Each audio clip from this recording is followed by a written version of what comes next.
Vighnesh, I am from oriental college, I am staying at Chittagong. मेरा पहला सवाल ये है कि अगर जब अल्लाह एक ही है तो फिर मेरे जो बैकग्राउंड है वो सब मुसलमान भाई है, मैं अकेला हिंदू, तो मुझको भी चाहे तो मुसलमान बना सकते थे, पर क्यों नहीं? अल्लाह अगर एक है तो मुझको भी चाहे मुसलमान बना सकते थे, मेरे को क्यों हिंदू बनाए? भाई साहब का सवाल है, अगर अल्लाह एक है तो मुझको भी मुसलमान बना सकते थे, उसने क्यों ने मुझे मुसलमान बनाया?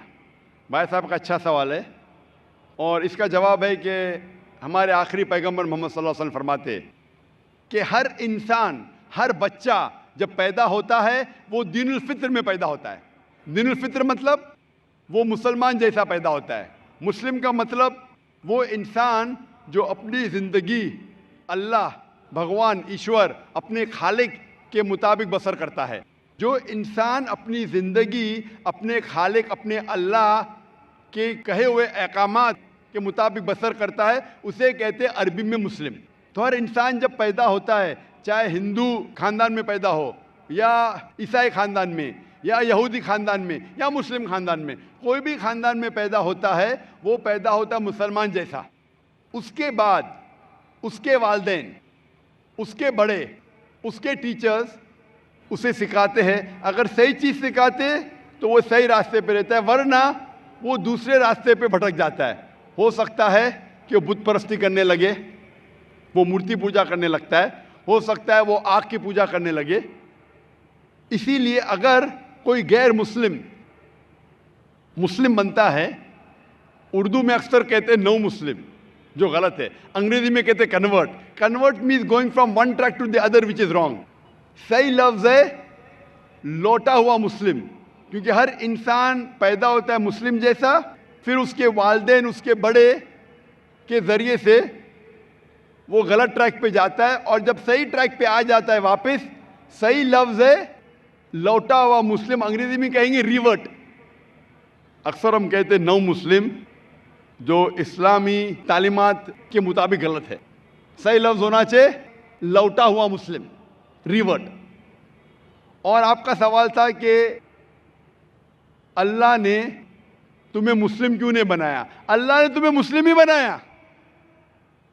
हो सकता है कि बचपन में आपके बड़े, आपके वालिदैन, आपके टीचर आपको सही रास्ता नहीं दिखा सके और आप गलत रास्ते पे गए, लेकिन इसके बावजूद आप अल्लाह को दोषी नहीं ठहरा सकते। आप ये पूछ सकते कि अल्लाह ने क्यों मुझे हिंदू ख़ानदान में पैदा किया?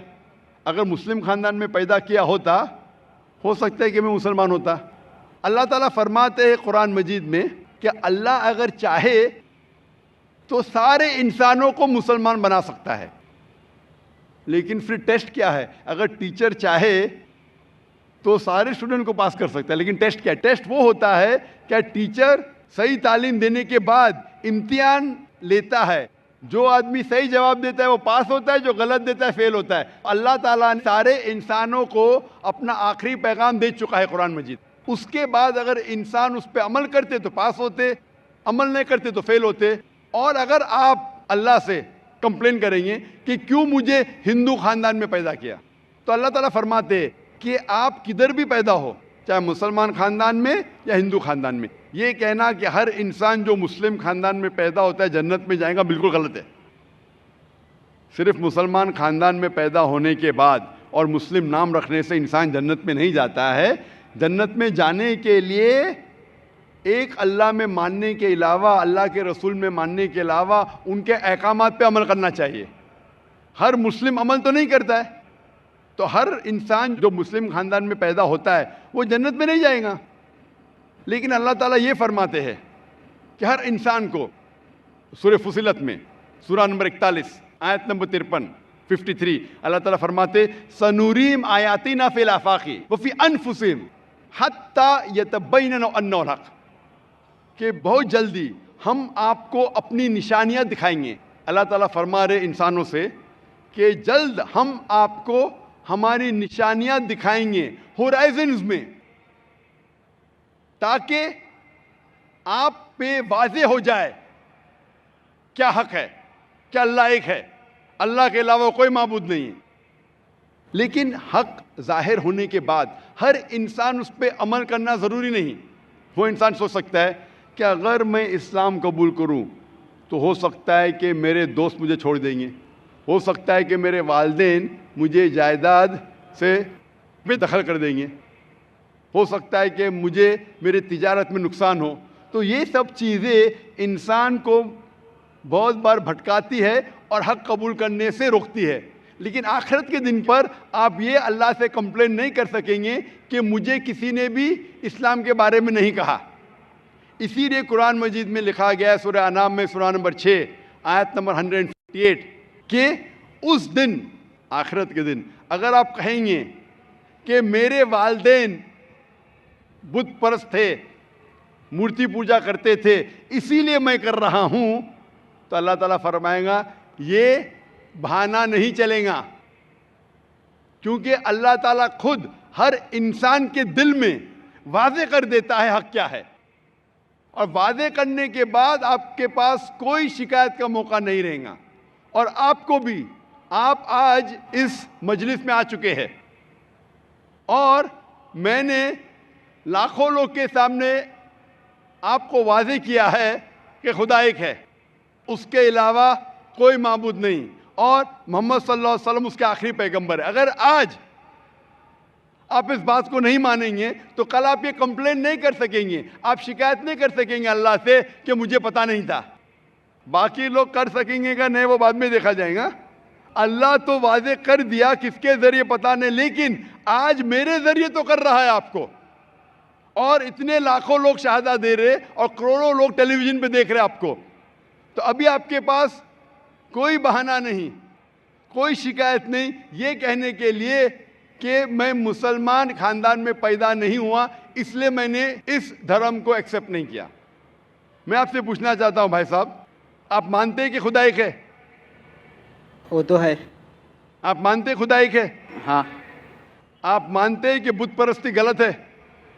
पर कौन सा खुदा है वो पता नहीं। नहीं, मूर्ति पूजा सही है क्या गलत है आपके हिसाब से? अब जब मैं हिंदू धर्म में पैदा हुआ तो फिर मेरे हिसाब से सही हो सकता। आप कहते हैं कि हिंदू धर्म के मुताबिक मूर्ति पूजा सही है। मैं आपको आपके हिंदू धर्म की किताबों का हवाला देता हूं, मजहबी किताबों का। अगर आप पढ़ेंगे छंदोग्य उपनिषद चैप्टर नंबर 6 अध्याय नंबर 2 मंत्र नंबर 1, एकम एविदित्यम, ईश्वर खुदा भगवान एक है, दूसरा नहीं है, लिखा है श्वेताश्वतर उपनिषद में अध्याय नंबर 6 श्लोक नंबर 9 में, नाचस्य कसिज जनिता नक्षदिपा, उस ईश्वर के कोई वालिदैन नहीं, उस ईश्वर का कोई रब नहीं। मतलब ईश्वर का, भगवान का कोई वालिद नहीं, कोई वालदा नहीं, उसके ऊपर कोई नहीं। और साफ तौर पे लिखा गया है श्वेताश्वतर उपनिषद में अध्याय नंबर 4 मंत्र नंबर 19 में, न तस्य प्रतिमा अस्ति, उस ईश्वर की, उस भगवान की, उस अल्लाह की कोई प्रतिमा नहीं, कोई अक्स नहीं। प्रतिमा जो संस्कृत लफ्ज़ है उसके मानिए अक्स। खुदा का कोई अक्स नहीं, कोई प्रतिमा नहीं, कोई फोटोग्राफ नहीं, कोई पेंटिंग नहीं, कोई पोर्ट्रेट नहीं, कोई मूर्ति नहीं, कोई बुत नहीं। और ये पैगाम दोहराया गया है यजुर्वेद में अध्याय नंबर 32 मंत्र नंबर 3 में, इसमें लिखा है ना तस्य प्रतिमा अस्ति, उस ईश्वर, उस भगवान, उस अल्लाह की कोई प्रतिमा नहीं, कोई अक्स नहीं, कोई पिक्चर नहीं, कोई पेंटिंग नहीं, कोई पोर्ट्रेट नहीं, कोई बुत नहीं, कोई मूर्ति नहीं। साफ तौर पे आपके मजहबी किताब में लिखा है कि मूर्ति पूजा गलत है।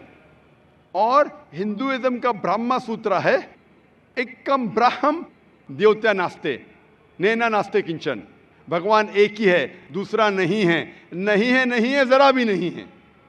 अभी मैं आपसे पूछता हूं भाई साहब, जब आपके मजहबी किताब में साफ तौर से लिखा हुआ है कि मूर्ति पूजा गलत है, तो फिर भी आप मानते हैं कि मूर्ति पूजा सही है? नहीं। आप मानते हैं कि मूर्ति पूजा सही है गलत है? फिर गलत है। आप मानते हैं कि खुदा एक है? हाँ। आप मानते हैं कि मूर्ति पूजा गलत है? हाँ। आप मानते हैं कि इस खुदा, इस ईश्वर, इस अल्लाह के आखिरी पैगंबर मोहम्मद सल्लल्लाहु अलैहि वसल्लम है? सर बट और एक क्वेश्चन है। सॉरी, बट एक क्वेश्चन है। आपका एक सवाल है? हाँ। ठीक है, पूछ सकते हैं आप। अगर मैं मुसलमान बन गया जी और हाँ। ऐसा ही तो इंसान को भूत ही भड़काता ना। आप अगर मुसलमान बन गए तो वो नहीं, इंसान को तो शैतान ही भड़काता ना। इंसान को शैतान भड़काता है। हाँ, तो अगर मैं मुसलमान बन गया और गलत काम किया तो मेरे वास्ते मुसलमान का नाम खराब हुआ, तो अल्लाह क्या मुझको माफ़ करेंगे? भाई साहब का सवाल है, क्या इंसान को अक्सर शैतान भड़काता है? अगर मैं मुसलमान बन गया और शैतान मुझे भड़काया और मैं गलत काम किया तो क्या अल्लाह ताला मुझे माफ़ करेगा? भाई साहब का अच्छा सवाल है कि अगर वो इस्लाम कबूल किया और शैतान ने भड़काया, उसने गलत काम किया, तो क्या अल्लाह माफ़ करेगा? दो चीज़ें हैं। एक इंसान है जो इस्लाम कबूल ही नहीं करता है। जो इंसान इस्लाम कबूल ही नहीं करता, नहीं मानता है कि खुदा एक है, बुत परस्ती करता है, अल्लाह के आखिरी पैगंबर मोहम्मद सल्लल्लाहु अलैहि वसल्लम नहीं मानता है, उसके लिए 100% वो जन्नत में नहीं जा सकता है। 100%, क्योंकि वो ईश्वर के अलावा दूसरे की इसकी इबादत करता है। दूसरी तरफ एक इंसान है जो मानता है कि एक अल्लाह है, मानता है कि मूर्ति पूजा गलत है, मानता है कि मोहम्मद सल्लल्लाहु अलैहि वसल्लम आखिरी पैगंबर है, और गलत काम करता है। हो सकता है कि झूठ बोलता है, हो सकता है कि वो चोरी करा, हो सकता है वो शराब पी रहा है, ये गलत है, हराम है। लेकिन फिर भी अगर वो बुत परस्ती नहीं करता है, अल्लाह ताला फरमाते सूरह निसा में सूरह नंबर 4 आयत नंबर 48 में, और सूरह निसा सूरह नंबर 4 आयत नंबर 116 में कि अल्लाह अगर चाहे तो आपके कोई भी गुनाह को माफ़ कर सकता है, लेकिन शिर्क को कभी नहीं माफ़ करेगा। तो शिर्क के अलावा, बुत परस्ती के अलावा, मूर्ति पूजा के अलावा अगर आप दूसरे गुनाह करेंगे तो अल्लाह ताला माफ़ कर सकता है, आपके फिर भी चांसेस है कि आप जन्नत में जा सकते हैं। लेकिन अगर बुत परस्ती करते हुए आप मरेंगे तो आपको जन्नत में जाने का कोई भी चांस नहीं है। इसीलिए अल्लाह ताला फरमाते हैं कि जब मेरे बंदे सारे दिन गुनाह करते हैं, गलत काम करते हैं, लेकिन जब रात को तौबा करते हैं तो मैं उन्हें माफ़ कर लेता हूँ। मेरे बंदे अगर रात को गुनाह करते हैं और दिन में तौबा करते हैं तो मैं उन्हें माफ़ कर लेता हूँ, क्योंकि अल्लाह सुब्हाना व तआला रहमान और रहीम है। वो रहमत वाला है और करम करने वाला है। आप अगर गलतियाँ करेंगे, अगर शैतान भड़काएगा तो पढ़ो औज़ु बिल्लाहि मिनश शैतानिर रजीम। जब आपको पता चलेगा आपने गलती की, अल्लाह से तौबा करो, दुआ करो कि फिर से वो चीज़ नहीं करेंगे, और अच्छी नीयत से फिर से अल्लाह की तरफ पलटते, अल्लाह ताला माफ़ करेगा। फिर से आप गुनाह करेंगे, फिर से माफ़ी मांगो। अल्लाह रहमान और रहीम है, जब भी माफ़ी मांगो सच्चे दिल से मांगो, इंशाअल्लाह अल्लाह आपको माफ़ करेगा। और अगर आप बुत परस्ती से दूर है, ये सबसे बड़ा गुनाह है, तो आपके हाई चांसेस है कि आप जन्नत में जाएंगे। तो अभी मैं आपसे पूछना चाहता हूँ। हाँ सर, एक सेकेंड सर, क्या कुरान में लिखा है ना शराब हराम है? जी हाँ, तो जब सिगरेट भी हराम होगा? सिगरेट भी पीना हराम है, कुरान में नहीं लिखा है लेकिन हराम है। अच्छा, यही पूछना चाहिए था, क्योंकि हमारे यहाँ जो है सेक्टर मस्जिद में जमाती आते वो भी सिगरेट पी लेते। शराब पीना तो साफ तौर पे कहा गया कुरान मजीद में सूरह माइदा सूरह 5 आयत नंबर 90 में कि हराम है। लेकिन सिगरेट पीना कुरान मजीद में इसका जिक्र आता है सूरह बकरा में सूरह नंबर 2 आयत नंबर 195 कि अपने हाथ से अपना खुद कत्ल मत करो, यानी सुसाइड मत करो। आज की साइंस कहती है कि टबैको के वजह से, सिगरेट पीने के वजह से हर साल, वर्ल्ड हेल्थ ऑर्गेनाइजेशन कहती है, हर साल 60 लाख लोग मरते हैं सिर्फ सिगरेट पीने की वजह से। दुनिया में दूसरे नंबर पे आता है शराब के बाद, जो सबसे ज़्यादा मौत होती है कोई चीज़ पीने या खाने की वजह से, वो है सिगरेट। तो क्योंकि पहले लोग को पता नहीं था कि सिगरेट इज स्लो पॉइजनिंग, तो कई उलमा कहते थे मकरू है। आज 400 से ज़्यादा फतवे हैं सऊदी में, इजिप्ट में, जो कहा गया है कि सिगरेट पीना हराम है। अभी जो लोगों को लत लग गई है, हम अल्लाह से दुआ करते कि अल्लाह उन्हें हिदायत दे। लेकिन अगर कोई मुसलमान गलत कर रहा है, उसका मतलब नहीं कि आपको भी करना चाहिए। हम दुआ करेंगे कि इन मुसलमान को अल्लाह ताला ताकत दे कि ये बुरी लत से उन्हें नजात मिले। मैं आपसे पूछना चाहता हूँ, क्या आप मानते हैं कि खुदा एक है? हाँ। आप मानते हैं बुत परस्ती गलत है? हाँ। आप मानते हैं कि मोहम्मद सल्लल्लाहु अलैहि वसल्लम आखिरी पैगंबर है? सर मैं भी तो थोड़ा इस्लाम रिसर्च कर रहा हूँ, उसके बाद मैं खुद ब खुद कबूल कर लूँगा। इंशाअल्लाह भाई साहब चाहते हैं कि वो इस्लाम के बारे में और रिसर्च करे, और मैं चाहूँगा कि आप मेरे हाथ से एक तर्जुमा ले कुरान का, और मेरी दरख्वास्त है कि आप कुरान मजीद का तर्जुमा पढ़िए और इंशाअल्लाह इससे आप हिदायत पाएंगे। और जब मुतमईन हो जाएंगे कि ये मज़हब सही है, फिर ही कबूल करना, कोई ज़बरदस्ती नहीं। आप जब मुतमईन हो जाएंगे कि ये इस्लाम, ये कुरान में सही बातें लिखी है, ये सबसे बेहतरीन मज़हब है, फिर ही आप कबूल कीजिए। मैं दरख्वास्त करूँगा कि आप स्टेज पे आके इंशाअल्लाह कुरान मजीद का नुस्खा मुझसे ले सकते हैं। माइक नंबर 2 पे कोई भाई हों, नॉन मुस्लिम भाई, तो सवाल कर सकते हैं। अस्सलाम वालेकुम। हम वेस्ट बंगाल से आए हूँ। मैं तो मुस्लिम बनना चाहता हूँ, फिर भी मेरा घर पे थोड़ा सा हिचकिचाता है, तो इसके लिए मतलब समझाने की, बुझाने की कोई तरीका अगर आपके पास है और ऐसा कोई किताब है तो आप बांग्ला में आप दे सकते हैं। भाई साहब ने फरमाया कि मुस्लिम बनना चाहते हैं और चाहते हैं मैं ऐसी कुछ किताब दूँ बांग्ला में जिससे समझाया जा सके उनके ख़ानदान वाले को, बराबर? यस। सबसे बेहतरीन किताब है कुरान मजीद। आप कुरान मजीद का तर्जुमा लीजिए बांग्ला में जी। और इंशाअल्लाह वो पढ़ के आपके ख़ानदान वालों को हिदायत मिलेंगी। और एक चीज़ कहना, आप पीस टीवी बांग्ला में देखिए। 6 साल पहले हमने शुरू किया था पीस टीवी अंग्रेज़ी, 4 साल पहले पीस टीवी उर्दू, अभी 8-9 महीने पहले शुरू किया पीस टीवी बांग्ला। आप क्योंकि वेस्ट बंगाल से, आप जी। पीस टीवी बांग्ला आपके केबल ऑपरेटर को बोलो लगाने के लिए, पीस टीवी बांग्ला देखो, इंशाअल्लाह ये आपके ख़ानदान वालों के लिए हिदायत का राह बन सकता है। जी। मैं पूछना चाहता हूँ कि आप मानते हैं कि खुदा एक है? जी। आप मानते हैं कि बुत परस्ती, मूर्ति पूजा गलत है? यस। आप मानते हैं कि मोहम्मद सल्लल्लाहु अलैहि वसल्लम आखिरी पैगंबर है? हाँ। आपको कोई भी ज़बरदस्ती करे इस्लाम कबूल करने के लिए? जी नहीं। कोई भी दबाव नहीं। आप अपने मन से करना चाहते? एकदम। अपने दिल से, अपने जहन के साथ? एकदम। कोई भी ज़बरदस्ती, कुछ नहीं। कोई भी दबाव नहीं? नहीं। माशाल्लाह। वक्त की किल्लत होने की वजह से मैं दरख्वास्त करता हूं कि सिर्फ 5 मिनट बाकी है। अगर कोई भी भाई और बहन जो इस्लाम कबूल करना चाहता है वो अपने माइक्रोफोन पे आगे आ सके, क्योंकि सवाल जवाब का वक्त बहुत कम है, 5 मिनट बाकी है। जो भी गैर मुस्लिम अगर इस्लाम कबूल करना चाहता है, मानता है कि खुदा एक है और बुत परस्ती, मूर्ति पूजा गलत है, और मानता है कि मोहम्मद सल्लल्लाहु अलैहि वसल्लम आखिरी पैगंबर है, वो माइक्रोफोन पे आ सकता है और एक साथ में हम शहादा देंगे। मैं पूछना चाहता हूं कि माइक नंबर 2 पे ये भाई साहब के अलावा और कोई है जो इस्लाम कबूल करना चाहता है? माइक नंबर 2 पे और कोई भाई साहब है? एक माइक नंबर 3 पे। माशाल्लाह। नाम क्या उनका? मेरा नाम भरत है। भरत है, माशाल्लाह। और दूसरे का? कैलाश। कैलाश। आप मानते खुदा एक है? हाँ। आप मानते बुत परस्ती गलत है? हाँ। आप दोनों मानते मोहम्मद सल्लल्लाहु अलैहि वसल्लम आखिरी पैगंबर है? हाँ। आप पे कोई भी जबरदस्ती करे इस्लाम कबूल करने के लिए? नहीं। कोई भी दबाव? नहीं। आप मन से करना चाहते? हाँ। होशो हवास में? बिल्कुल। माशाल्लाह। मैं आपके पास आऊँगा। माइक नंबर 4 पे ख़वातीन के शोबे में से कोई भी बहन इस्लाम कबूल करना चाहती है? सवाल जवाब का सेशन अभी समाप्त हो रहा है। कोई भी बहन इस्लाम कबूल करना चाहती है? वालेकुम सलाम। बहन, हम इस्लाम कबूल करना चाहती है?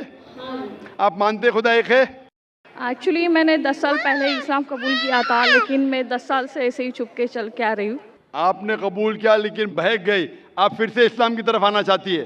बहक नहीं गई। मेरे पेरेंट्स को मैं दावा कर रही थी, मेरे पेरेंट्स मुझे छुपा छुपा के ही इस्लाम छुपाने के लिए कह रहे, लेकिन मैं आज पूरे पब्लिक के सामने। माशाल्लाह। 10 साल से आप इस्लाम के ऊपर अमल कर रहे, चुपके चुपके आप पब्लिक के सामने कहना चाहती है, कोई हर्ज नहीं। आप मानते खुदा एक है? हाँ। आप मानते हैं कि बुत परस्ती, मूर्ति पूजा गलत है? हाँ। आप मानते मोहम्मद सल्लल्लाहु अलैहि वसल्लम आखिरी पैगंबर है?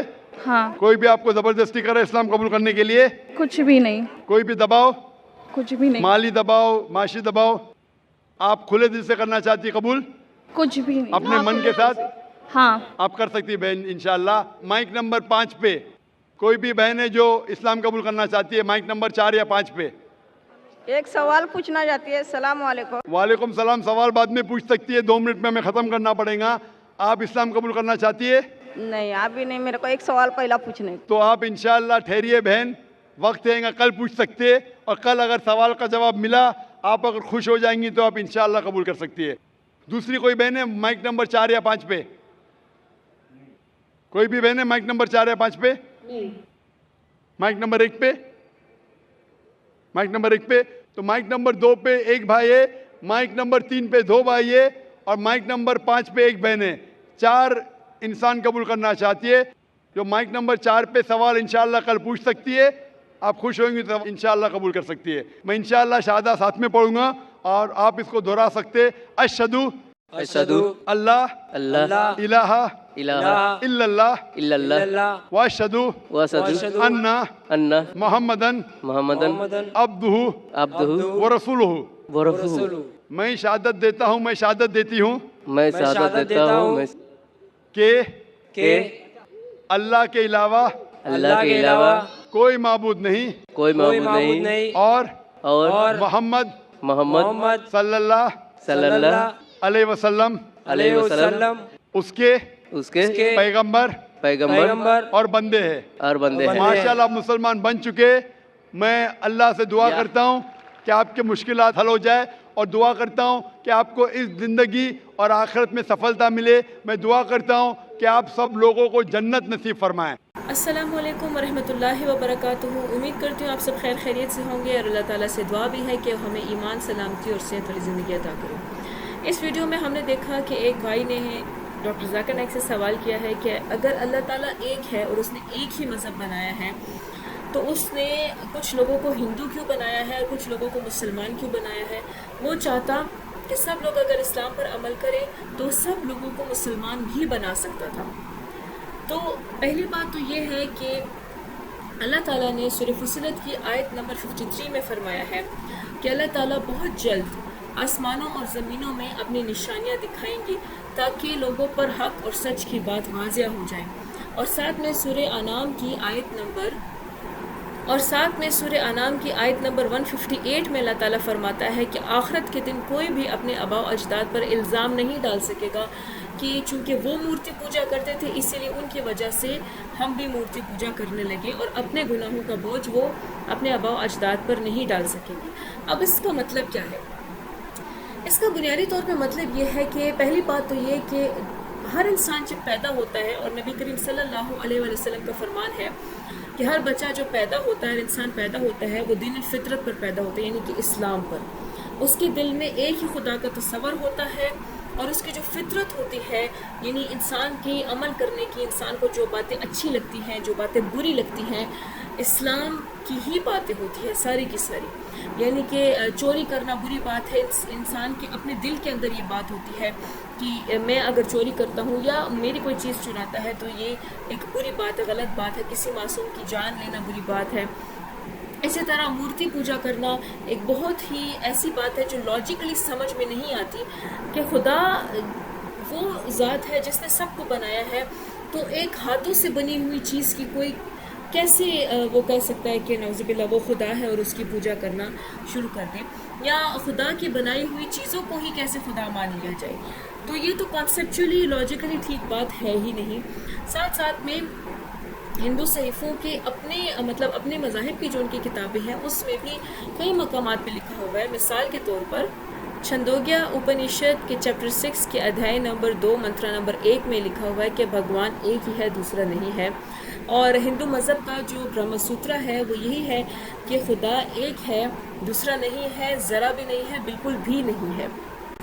और साथ ही श्वेताश्वतारा उपनिषद के अध्याय नंबर 6 के श्लोका नंबर 9 में ये कहा गया है कि उस ईश्वर का कोई रब नहीं है। और श्वेताश्वतारा उपनिषद अध्याय नंबर 4 के श्लोका नंबर 19 में कहा गया है कि उस रब का, उस खुदा का कोई और रब नहीं है, उसके वालिदैन नहीं हैं, उसका कोई अक्स नहीं है। इसी के साथ उस भाई ने सवाल किया कि अगर वो इस्लाम कबूल कर भी लेते हैं तो क्या अगर उनसे जब गलती हो जाएगी तो क्या ये इस्लाम के नाम पर और मुसलमान के नाम पर दाग नहीं होगा? तो डॉक्टर जाकिर नाइक ने वाज़ेह किया है और इस्लाम की भी बात यही है कि अगर किसी इंसान से कोई गलती हो जाती है तो अल्लाह ताला गफूर रहीम है, वो चाहे तो किसी भी गुनाह को बख्श देगा लेकिन शिर्क को कभी भी माफ़ नहीं करेगा।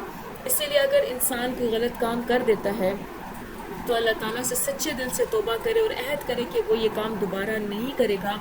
लेकिन अगर शैतान के बहकावे में आकर लाख कोशिशों के बावजूद, अपने आप को रोकने की कोशिशों के बावजूद भी उससे वो अमल हो जाता है तो अल्लाह ताला से सच्चे दिल से तौबा करे तो अल्लाह ताला उसको फिर भी माफ़ कर देगा, उसकी तौबा कबूल कर लेगा।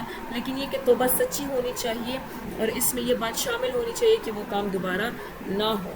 फिर उस भाई ने सवाल किया है कि शराब पीने को तो कुरान में बराह रास्त मना किया गया है, लेकिन सिगरेट पीने को तो मना नहीं किया गया, तो उसको कुछ उलमा जो है वो हराम क्यों कहते हैं। तो कुरान की सूरह माइदा की आयत नंबर 90 में यानी कि 90 में तो कहा गया है कि शराब पीना जो है मुकम्मल तौर पर हराम है, लेकिन सूरह बकरा की आयत नंबर 195 में कहा गया है कि अपने हाथों से अपना कत्ल मत करो। यानी कि सेहत जो है वो अल्लाह ताला की तरफ से दी गई नेमत है। इस नेमत को इंसान ख्याल करे, इसका एहसास करे, इसकी कदर करे, ना कि इसके साथ खेले।